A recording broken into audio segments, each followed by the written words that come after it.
Hello. So today I'm going to read a book from Rolf Edburg. This book was written in 1974. So this book is kind of old. There a lot of information and discoveries have been made since this book was written. But the first chapter, I really connected with it. Because he really describes the evolution of man. There's a lot of great information and a lot of perspectives that really expand your thinking.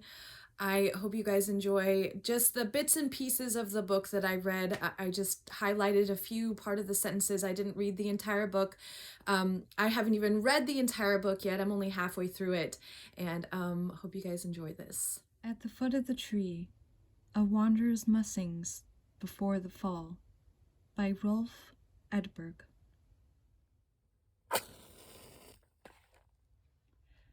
I also wanted to share that this book is very special to me because it belonged to my great grandma. She is no longer with us, but I still have this book of hers that I'm happy to have as my own.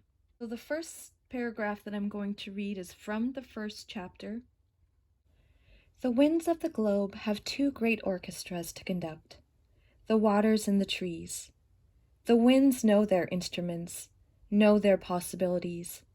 Man has created his own music, built upon mathematically regulated intervals between air vibrations of different frequencies within the narrow spectrum of sound that man's auditory nerves are able to apprehend. Of notes, man has built his loveliest temples, stroking some hairs from a horse's tail over a piece of twisted sheep gut. Man can forth harmony that lifts him out of himself. But his music is only a reflection of nature's. One who has preserved the ability to listen will be filled with a sense of the timelessness in the symphonies of the winds, the waters, and the woods. Even mightier than now, they rushed over the earth long before man entered upon the scene. They will resound more subdued long after mankind has made its exit. In this next paragraph, he talks about the fallen man. The primate that would become man lived in intimate harmony with the trees. Those fruits nourished him. He lived nearer to the birds and the sky than the animals on the ground did. The wind's rustling in the leaves sank into him. It would make a lasting impression on his emotional life. But if he were to ever develop into a man, he would have to go down to the ground again. Why did he not remain in this Eden? Why did he 15 to 20 million years ago break out of the leaf-dappled existence? The reasons can be reconstructed with some certainty. Chapter 3 so far has been my favorite chapter. In this chapter, he talks about the evolution of language. In the beginning, the word was not. How difficult for civilized man to imagine a wordless existence. All our imaginings are made up of words and are clothed in them. We think in words. Human society in all of its ramifications functions through words. They are the building blocks of civilization. In purely physical terms, words are nothing but used up air forced through windpipe and larynx and kneaded by tongue, teeth, and lips. And yet they reflect everything touching man and his life. In the beginning, the brain was a cavity of wordless sensations. Words must have been conceived somewhere in the translation between man-like ape and ape-like man. How the primitive man apprehended this process we can only vaguely suspect, because we weave all our speculations out of words. We are brought up short when we try to capture a wordless image world in our linguistic net. The being who stood at the threshold of becoming man lived in a wordless nearness to nature. The first words were born of a dim world of impressions and sensations that could not be grasped with words.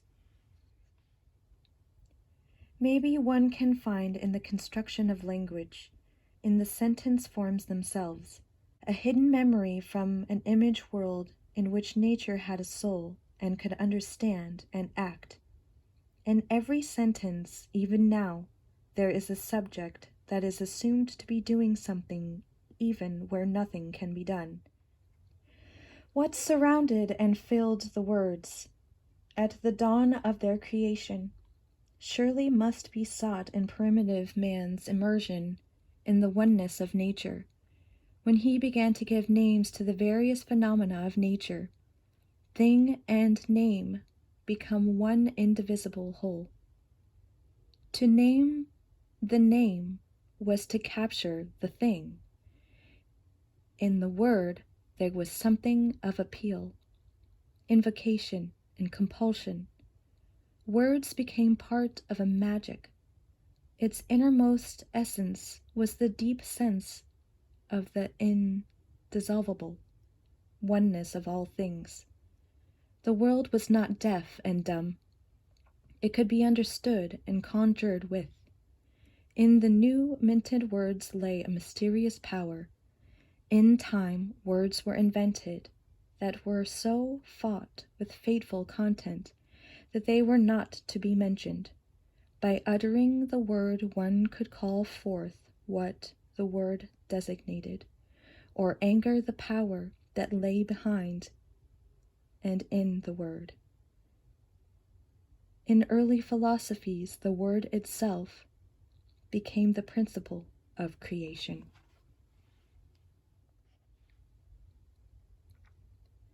The double inheritance placed man at a new border station between two worlds. Biologically, he continues to be subject to the same laws that apply to all other organisms, but with language he has simultaneously created a new symbol world around himself. The thinking man is not content merely to absorb the impressions of his senses transmit. He no longer meets nature openly and directly. In the structures of language, in myths, in philosophies, and in art, he interprets and reinterprets what surrounds him. He observes and thinks in symbols. They have become his go-between with physical reality.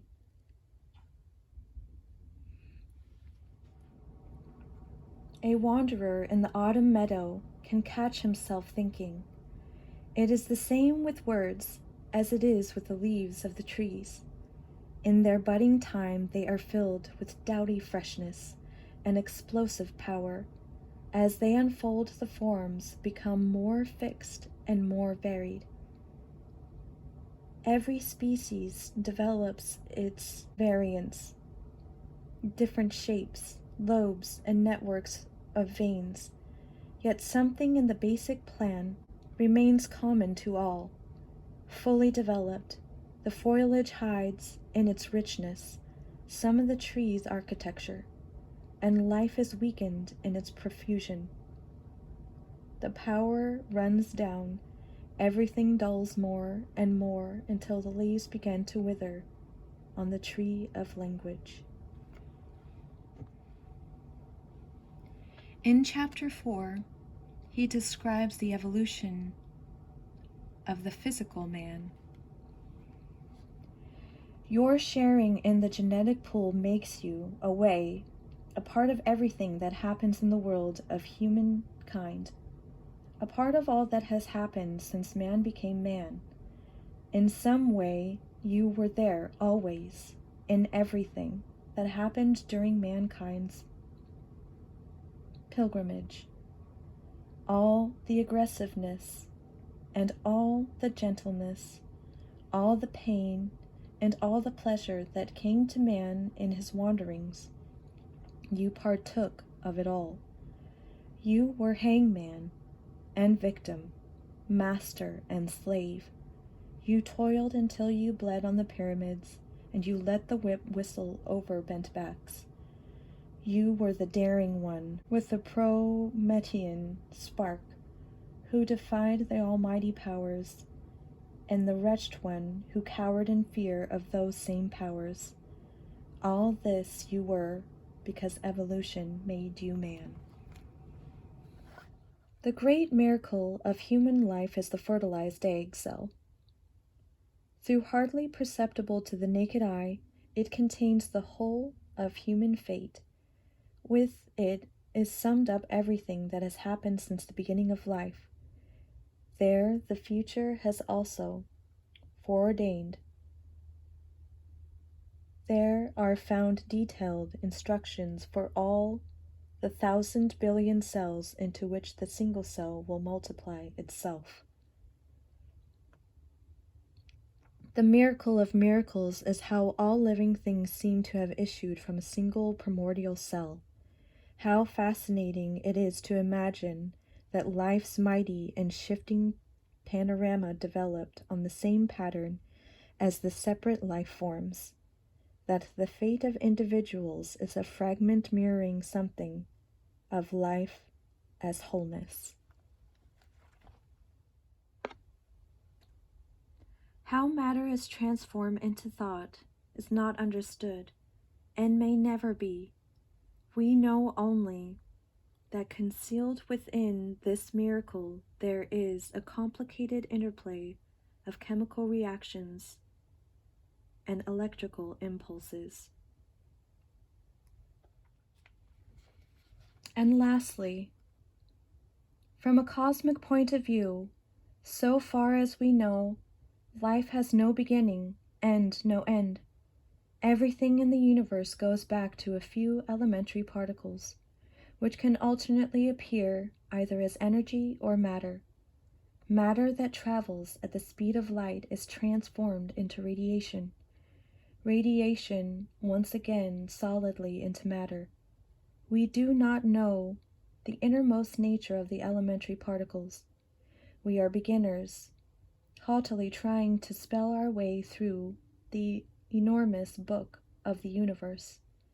Yet we think we know, for the most part, how the particles work. We may now be on the way to a new unifying explanation. The beautiful simplicity that we thought we had espied, but later capsized, had its list all along. There is a positive charge only in the heavy particles. The charge on the light ones is negative.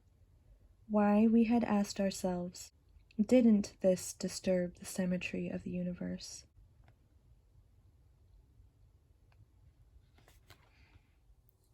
I hope you guys enjoyed my version. There are a lot of words in there that were really hard to say. I just don't say those words very often, and reading this book is great practice, but so hopefully you knew what I was talking about. There's so much more about this book that has really got me hooked. I haven't been able to put it down. Well, I have, but it is a great book. I'll wake up early in the morning and start reading it, and I've only made it halfway through so far, but I'm really glad that I found it, and if you guys ever get a chance to check it out, it's you can buy the book online, but I even checked YouTube to see if there's a version of it, an audiobook of it on YouTube. But there's a lot of great information in it, and it really just expands your thinking, and I hope you guys enjoyed it. Talk to you later. Bye.